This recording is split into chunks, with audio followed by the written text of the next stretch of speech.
चुनाव खत्म होगा, ये सरकार महंगाई बढ़ाएगी और महंगाई लगातार इस सरकार में बढ़ेगी। डॉक्टर राम मनोहर लोहिया जी को याद करने के लिए हम सब इकट्ठे हुए हैं और लोहिया पार्क, जहां पर डॉक्टर राम मनोहर लोहिया जी की प्रतिमा लगी है, 23 मार्च को समाजवादी लोग यहां इकट्ठे होते हैं, उन्हें याद करते हैं। जो सिद्धांत, जो रास्ता डॉक्टर राम मनोहर लोहिया ने दिखाया, उसी रास्ते पे लगातार समाजवादी पार्टी चल रही है। इधर गैर बराबरी को लेकर के और बड़ी संख्या में जो दलित हैं, पिछड़े हैं, वंचित हैं,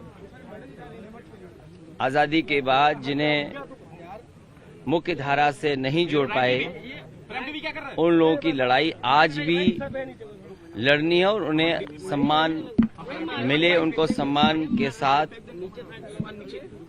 उन्हें भी स्थान मिले।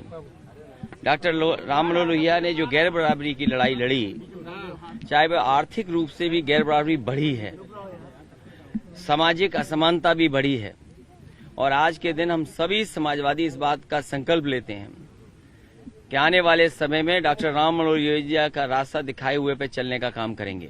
सर, पेट्रोल डीजल के जो दामों में लगातार वृद्धि हो रही है, आपने कहा था कि अगर सरकार नहीं बदली तो ये पेट्रोल जो है लगातार बढ़ता रहेगा, 100 की जगह 200 भी हो सकता है।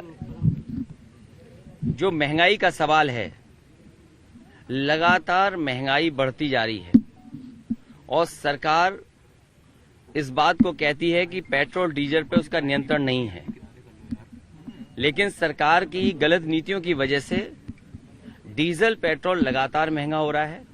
और अगर आप आकलन करेंगे, डीजल पेट्रोल की जो कंपनियां हैं, आखिरकार वो मुनाफा क्यों कमा रही हैं, और इतने बड़े पैमाने पर जो मुनाफा कमाया जा रहा है, आखिरकार ये मुनाफा जा कहां रहा है?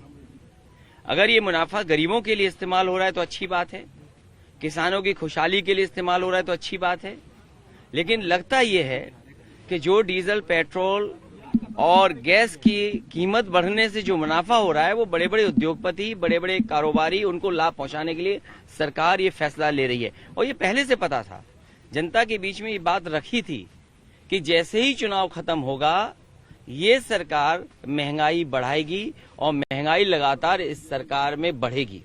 सर, शपथ ग्रहण को लेकर आपने एक बात कही कि आप नहीं जाएंगे, अभी जबकि मेगा इवेंट बनने जा रहा है, कुछ प्रधानमंत्री आ रहे हैं, तमाम राज्यों के मुख्यमंत्री आ रहे हैं, पूर्व मुख्यमंत्री उत्तर प्रदेश, कोई आमंत्रण आया सर अब तक? समाजवादी पार्टी को जनता ने जो जनादेश दिया है, वो संघर्ष का जनादेश दिया है। समाजवादी पार्टी को जनता का संघर्ष का जनादेश मिला है। और जहां तक सवाल आयोजन का है, खुशी जरूरी है, खुशी मनाएं भी, लेकिन ये कंटिन्यूटी की सरकार है, ये सरकार लगातार चल रही है। और जो सरकार 5 साल में कोई ऐसा स्थान न बना पाई हो जो उन्हें प्रेरणा दे सके, कम से कम समाजवादियों का काम उन्हें प्रेरणा देगा कि आने वाले समय में ऐसा काम करें। सर, चुनाव परिणाम में देखने को मिला था कि मायावती जी का वोट फाड़ दिए गए, कई समाजवादी ये पर्चे नहीं दाखिल कर पाए। भारतीय जनता पार्टी गुंडागर्दी, भारतीय जनता पार्टी गुंडों का सहारा लेकर के लोकतंत्र को खत्म करने में लगी है। और ये पहला उदाहरण नहीं है। याद कीजिए वो लखीमपुर में जिस समय बहनों के साथ जो व्यवहार हुआ था, उनके कपड़े छीन लिए गए थे, उनकी साड़ी खींच ली गई थी, कपड़े फाड़ दिए गए थे। और इसी तरह जो कल हुआ है एटा में, भारतीय जनता पार्टी लोकतंत्र में अपना बहुमत सिद्ध करने के लिए गुंडई पर उतर आई है। और आखिरकार डीएमएसपी क्या कर रहे थे, उतनी खड़ी हुई पुलिस क्या कर रही थी? ये पूरी की पूरी सरकार की साजिश थी। डीएमएसपी पूरे मिले हुए थे। अगर डीएमएसपी नहीं मिले होते तो शायद ये ऐसा नहीं होता। सर, मायावती जी का पूरा वोट परसेंट शेयर हो गया था, जिस तरह की दिखा चुनाव परिणाम में बीजेपी की तरफ, लेकिन कल वो ट्वीट करके कह रही है कि सपा ही मिली हुई है। नेताजी की भी उदाहरण वो दे रही थी।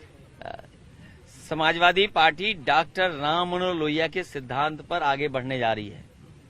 जो सिद्धांत उन्होंने दिया, आज भी असमानता बड़े पैमाने पे बढ़ी है, गैर बराबरी बढ़ी है। आर्थिक रूप से देखिए आप, कुछ लोग तो कितने आगे बढ़ते जा रहे हैं, वहीं आप गरीब को देखो, उसे अनाज पर जीवन यापन करना पड़ रहा है। और यूथ कितना निराश हुआ है। जब तक अर्थव्यवस्था नहीं बदलेगी, तब तक यूथ को नौकरी नहीं मिलने वाली। वही यूथ जो पिछले 3 साल 4 साल से इंतजार कर रहा था कि उसे नौकरी और रोजगार मिलेगा, सरकार के सामने चुनौती भी है कि आखिर सरकार इतनी नौकरी रोजगार कैसे देगी। और मुझे नहीं लगता है ये सरकार यूथ के भविष्य को बेहतर कर पाएगी। आपने करहल का डिसीजन लिया है आजमगढ़ के ऊपर, क्या मैसेज देना चाह रहे हैं? समाजवादी पार्टी को संघर्ष का जनादेश मिला है और सदन में रहने का मौका मिला है। सदन से लेकर के सड़क तक समाजवादी पार्टी अपने कार्यक्रमों सिद्धांतों को लेकर के आगे बढ़ेगी।